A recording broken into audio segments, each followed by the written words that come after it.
everyone, welcome back to my channel. I'm Sam Clift and I'm an artist, and I've taken quite a big decision, a bit of a brave, maybe slightly silly decision recently to follow my gut, follow my instinct and go with some of the art that's really lighting me up at the moment. Now, I don't know if you can relate to this, anybody. I've been doing realism for the last 6 or 7 years. I've got a Patreon channel and so I teach it. I've got some members that are in there. And so the decision to move away from something that I've always done, something that I feel comfortable with, it's my comfort zone, I can see myself improving over the last 6 years, is a little bit scary and a little bit, daunting. But I had a big health issue last year. I might go into that in another video. And it's really made me reassess my life and realise that life is too short really to do things that maybe you're feeling a little bit stuck. Maybe they're not filling you up creatively like they did before. So I've taken the decision to move away from realism, something that I've really loved. It's been so beneficial to me in my stage of life. I had young children when I started. One was a tiny baby. And it was a really great way to get some creativity in, something that was for me, something that I could slow my mind down. Everything was so busy, everything was for everybody else, obviously, when you've got small children.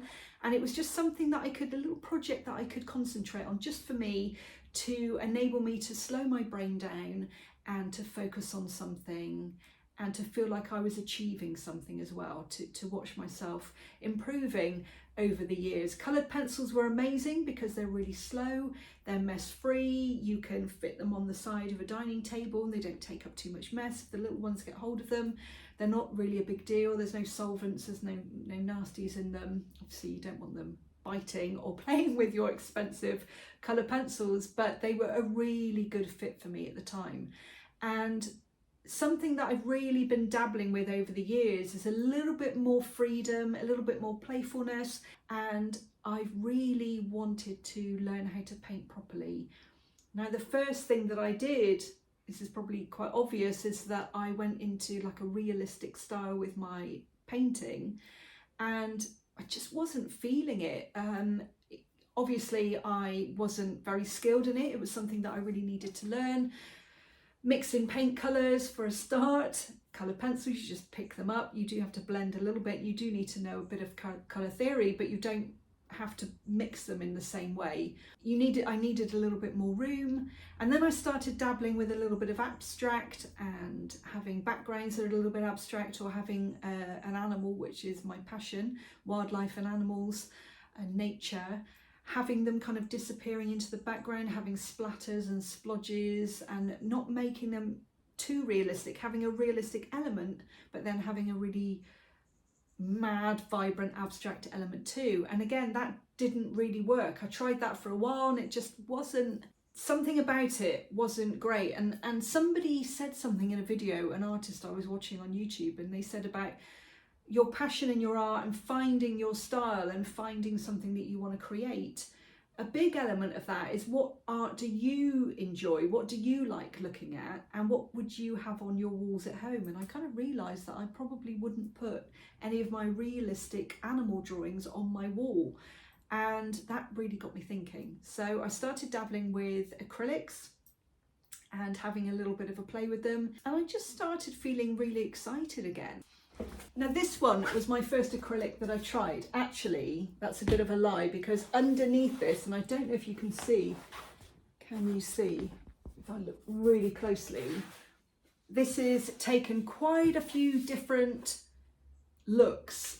First of all, I was going to do abstract flowers, and then I just ended up being a little bit tight and then going into the realism again. It's really difficult when you've been concentrating on detail so much over the last 7 years and not really been doing anything else, not to kind of tighten up and get all those details in, to actually loosen up. And that's what I wanted. That's what I felt like I needed creatively, was to loosen up. So underneath you can see, if you look really closely, maybe it's just because I know, you can see some flowers. I was quite happy with the way that the colours work together, so that's a massive thing for me. I love the sky with a little bit of pink. I love the green with it. Don't really like this bit, although I was channeling water and waves, and there's elements of it that I really like, and so those elements that I really enjoy, I moved on to the next one. So it was really fun working on canvas, and I actually had these canvases laying about with nothing on them, so it was quite fun with that. But then canvas can get quite expensive if you're just starting out, you don't really know what you're doing. So these pads are fantastic. They're canvas paper, textured paper for artists. And again, I had these lying about because I've always been drawn to paint and painting. It's important to follow your heart. So the next couple that I tried was, this was an acrylic pouring one. I really like the way that this one's turned out. Can you see the pools of water? And you can almost see on the back where what I've done is I've really added a lot of water to the acrylic and just let it settle and let it go and see what happens. And you get these beautiful textures within the paint. They're so versatile, much more than I thought they were. And then on the surface, I don't know if you can see the texture, I've mixed sand with acrylic and ended up with these lovely textures, and then you can add paint on top. So I really love that one. And then this one I was really proud of. I love the pinks and blues and greens together. I love the blending. I used a palette knife at the bottom for some texture there. And so I was really pleased with that one. And I actually put some washi tape around the edge so it's nice and neat. This one I really love. I'd like to make that one bigger actually. I did have another one, but I've actually sold that one, which is really exciting. Very excited about that. And then this was one I've been working on, all on the water theme and the kind of sky theme. I spent a few days in Devon over the summer holidays, and I am definitely drawn to water. So I think I'm going to stick with that theme for now, because there's so much that you can learn with painting or whatever style of art that you're deciding to go into. There's so much to learn. I think it might be advisable just to pick a kind of a theme for now, otherwise you can get a bit overwhelmed. So this one I've called Mermaid's Retreat. It just reminds me of beautiful coves. I've actually added some gold paint on that one and some palette knife work, blending with the sponge. I'm just really happy with how that's turned out. Again, I want to make that slightly bigger, but I've actually worked on some canvases now. I feel like I'm starting to get to the point where I want to see them a little bit bigger, getting a bit bolder, finding my feet a little bit, and feeling really excited about that. This one here is my next one. It's nowhere near finished, but again, I've gone even bigger. Just trying things out, blending with a sponge, finding some different texture. A long way to go. That will probably change quite a lot, but what I did notice, it actually looks like a heart, and it looks like an upside down heart as well if I put it that way round. We'll see.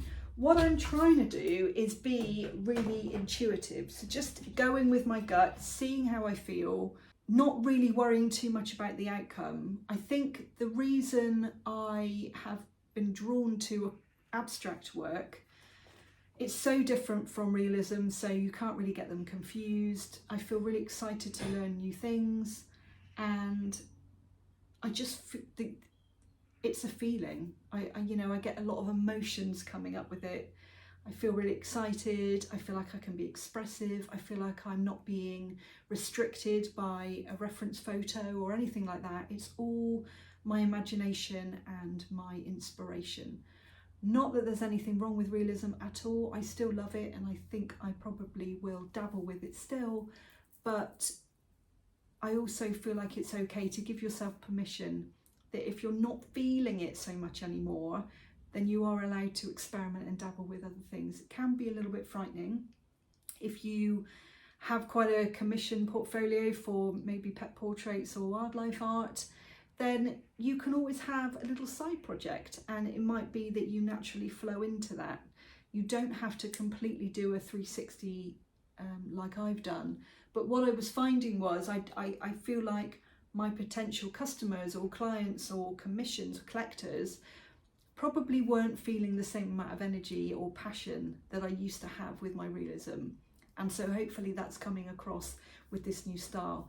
I'd love it if you could follow along on this journey while I learn this new thing. If you want to see more videos like this, then please don't forget to like and subscribe. And I just want to encourage people to find what feels good, find what makes you feel really passionate and fills your cup and fills you with joy. Don't get put into a box or get caught up in the what other people might like, what other people are doing, what's more popular. Do what fills you up, and I think that really comes across. So yeah, I'm really excited to see where this new chapter takes me. Let me know if you can relate to anything that I've said in this video. Let me know what you do. Let me know if you've changed your style or if you're trying to find your style at the moment. I'd really love to know, and I look forward to seeing you next time. Bye for now.